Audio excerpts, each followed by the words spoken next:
O gecə Neyme-i Şaban daxil olur. Sizə əməlləri deyim ki, sonra eşidib gec olar, eşidərsiniz, quraq-bucaqda əməl eləmərsiniz. Gecənin müxtəlif əməlləri var. Çox tövsiyə ediblər bizə. O gecə hətta Qədr gecəsi kimi də tanınır. Siz Qədr gecəsini sən bilirsiniz? 3 dənə. Həmən gecəki sabah var, sabahki gecəyə deyirlər ki, imamlar deyir, o bizim Qədr gecəmizdir. Peyğəmbərin Qədr gecəsi də var, bizim də Qədr gecəmiz var. Bizim Qədr gecəmiz sabahdır deyirlər. Neyme-i Şaban. Hətta gecələrin ən fəzilətlisi Qədr gecəsindən sonra sabahki gecədir. Çox fəzilətli gecədir.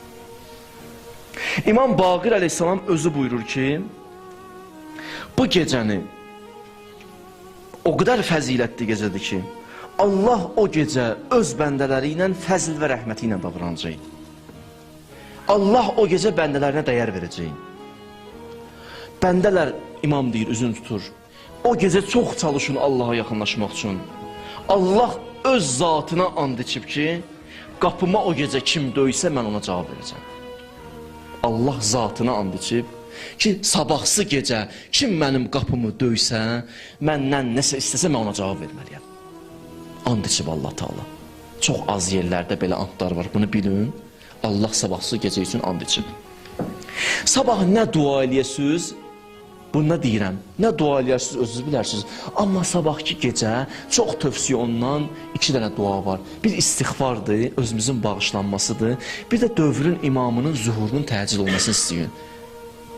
365 gün varsa, 364 gün bizim olsun, bir gündə dövrün imamının olsun.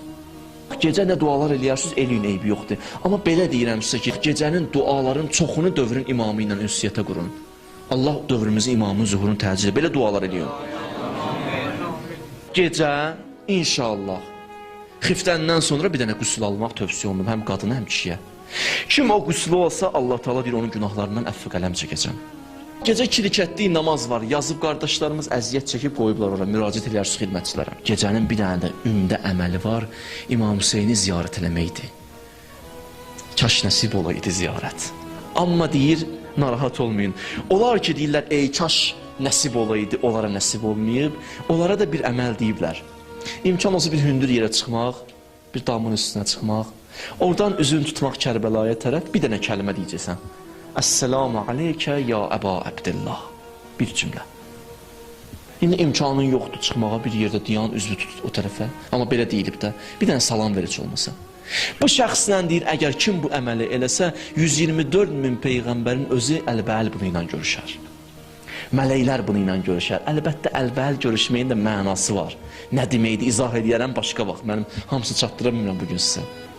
Amma Allah qatında hörmətli olar, Allah qatında dəyərli olar. Və bu insanı Allah Teala çox istəyər. Gecə tövsiyə olunub bizə ki, oyaq qalmaq, sübh namazına kimi oyaq qalmaq tövsiyə olunub. Gecəni də çıxartdıq, sübhə ki daxil olduq, yəni bazar günü tövsiyə olunan ən böyük əməllərdən biri nədir? Oruç tutmaqdır. Çox böyük tövsiyə olunub.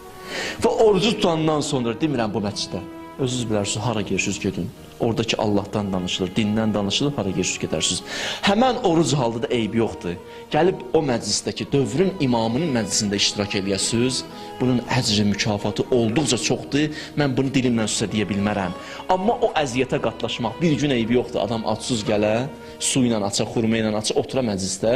İmamın ad gününü mövludun keçirdə çox tövsiyə olunub. Harda olsunuz gedərsiniz orada, o məclisdə iştirak eləyərsiniz. Allah həmən məclisdə iştirak eləməyi bizlərə nəsib eləsin inşallah.